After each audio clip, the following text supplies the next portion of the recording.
Joining me now is Phyllis Bennis. She's a fellow at the Institute for Policy Studies. She also was a fellow of the Transnational Institute in Amsterdam. She was part of the US campaign for Palestinian rights. She's written books called Understanding the Palestinian-Israeli Conflict, etc. Phyllis, welcome to the program. Great to be with you. Thank you. And Phyllis, look, it's relevant to this story, so I bring up the fact that you've written about this and you're also Jewish American, right? Right. So Phyllis, you were in the room when Ilhan Omar made the comments about so-called dual allegiance. So I was. Can you give us the context for those comments? You know, I'm so glad you asked that because so many people are looking at what is being reported about what Ilhan Omar said without looking at what she actually said. The context was very clear. She was talking about the influence of pro-Israel lobbies. She mentioned AIPAC at various points, but there's certainly others. CUFI, the Christians United for Israel, one of the most powerful and influential parts of the lobby. She was talking about the influence of the lobby on members of Congress. She wasn't talking about Jews. It had nothing to do with Jews, Jewish people, anything else. She was talking about how this lobby, one of the most influential, very wealthy lobby, uses its money like every other lobby. And she mentioned the NRA. She mentioned the big pharma lobby.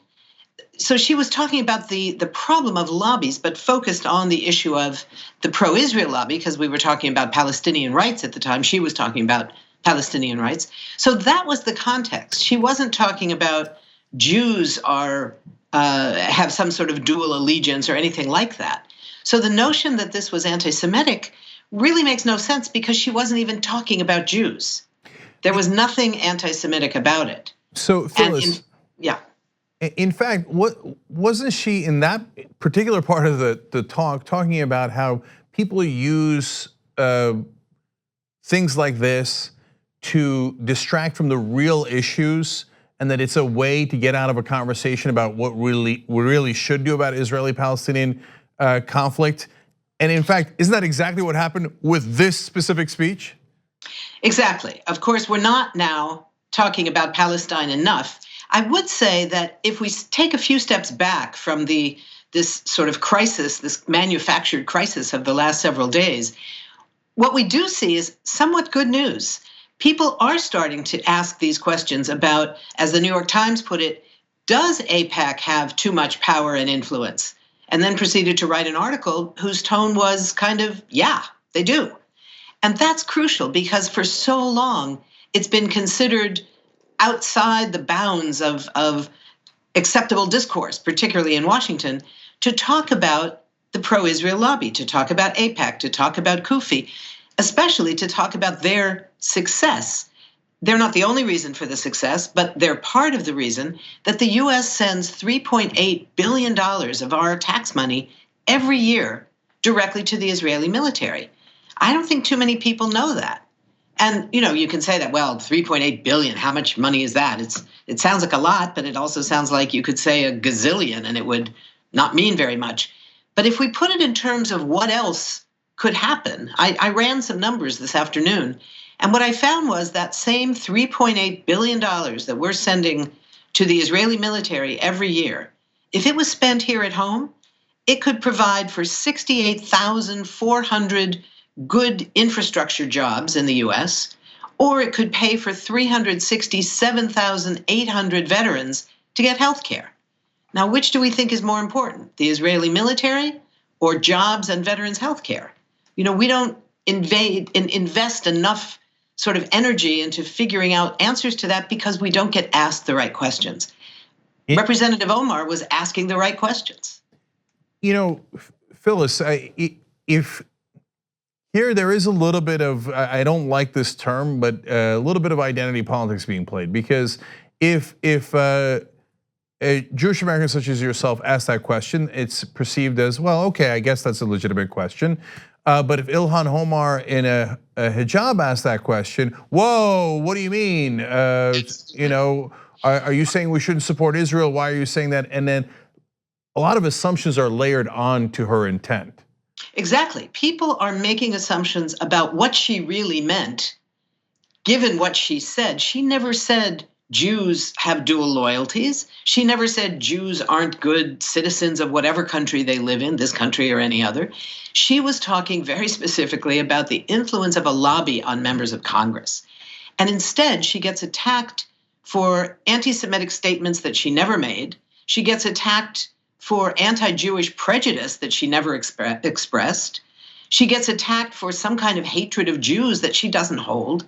So it's absolutely true that if she were not a Black African immigrant, Somali refugee, hijabi Muslim, strong woman member of Congress, I don't think we would be having this same conversation. It's not necessarily true that when I say it, or one of the organizations I work with is Jewish Voice for Peace, and we have rabbis, we have Jews and non-Jews, Jews of color, Jews not of color, all around the country.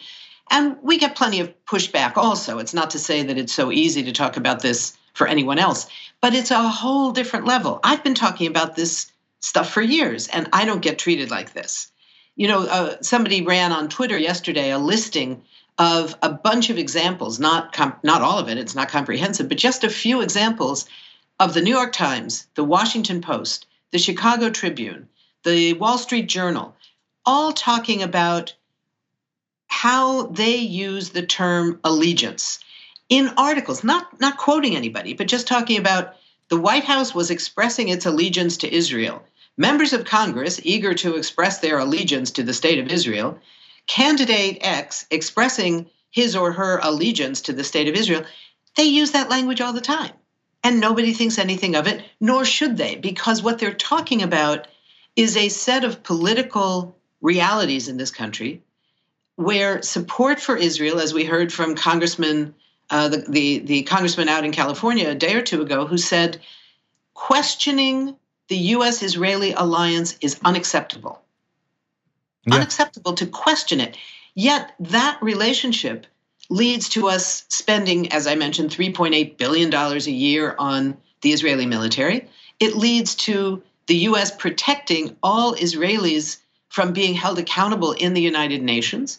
It leads to the U.S. providing all the military support needed for Israel to maintain its often war crime level violations of international law in how it uses those weapons against Palestinians. So the U.S. is complicit in all of that. So if we don't question the U.S.-Israeli alliance, we are more complicit than ever. We need to question it. We need to challenge it. Right. And the notion that that's anti-Semitism really sort of boggles the mind. And in fact, today, Ronna McDaniel, head of the RNC, went on TV and said being anti-Israel is being anti-Semitic.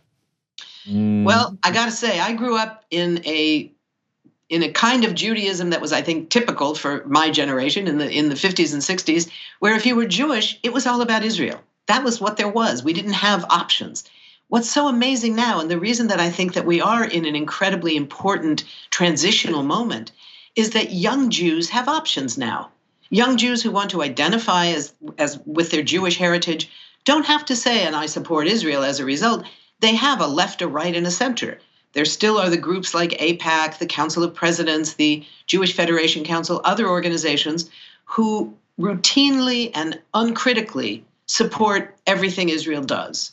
Then you have groups sort of in the center, groups like J Street, who are critical of certain aspects of Israeli policy, but still define themselves as being pro-Israeli. Then on the left, you have very large organizations like Jewish Voice for Peace, which supports Palestinian rights, supports BDS. You also have smaller organizations, the If Not Now, Bending the Arc, Open Hillel, a host of organizations of young Jews who are saying, you know what? That's not how we identify. We don't see Israel as the basis of our identity. We are Americans, we are British, we are French, we are whatever we are. We identify as Jews because that's our religion, it's our culture and heritage, but that is not about Israel. So it's a whole new set of options now that young Jews in the past didn't have. And with that shift in discourse, of course, it means now we can start to talk about what's going on in Palestine. Look, I said this a while back, and I'm sure that'll be considered controversial in some circles, but I'll repeat it here.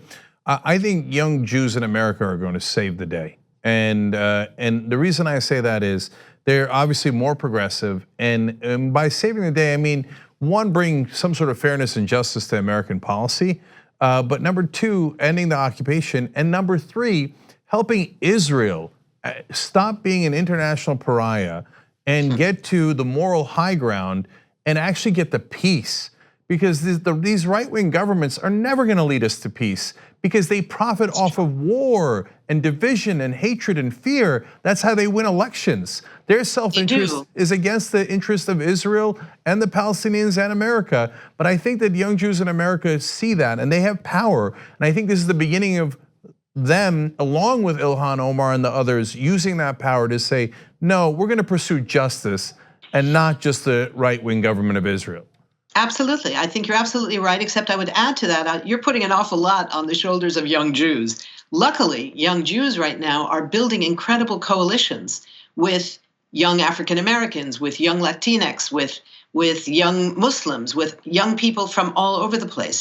There's an internationalism, a new internationalism growing. And young Jews are certainly part of it. They're not the only ones, they're not leading it necessarily everywhere, but they are part of it for the first time. Now, whether they can have that kind of influence on what happens inside Israel is still a question, but there's little question that we can have that kind of influence led by young Jews and young people of all religions and all backgrounds. We can have that influence on what our government does. So even if we can't stop the Israelis from everything they are doing to deny equality to Palestinians, to deny Palestinians their human rights, we can make sure that our government's policies are based on equality for all and human rights, not based on supporting the Israeli military as step one and everything else must stem from that. But saying, no, this isn't about building up militaries. This isn't about approving the Israeli nuclear arsenal that is so destabilizing in the Middle East. This is about justice. And that means equality, international law, and human rights. It's not that complicated. And because we're now seeing in these movements, in the Palestinian rights movement, in the anti-racist movements, in all of these movements, we're seeing a different kind of discourse that's based on the notion of rights. We're fighting for Palestinian rights, not about states, one state, two states, red state, blue states. I don't get to say that. I'm a Jewish girl from California. What right do I have to say how many states there should be over across the ocean?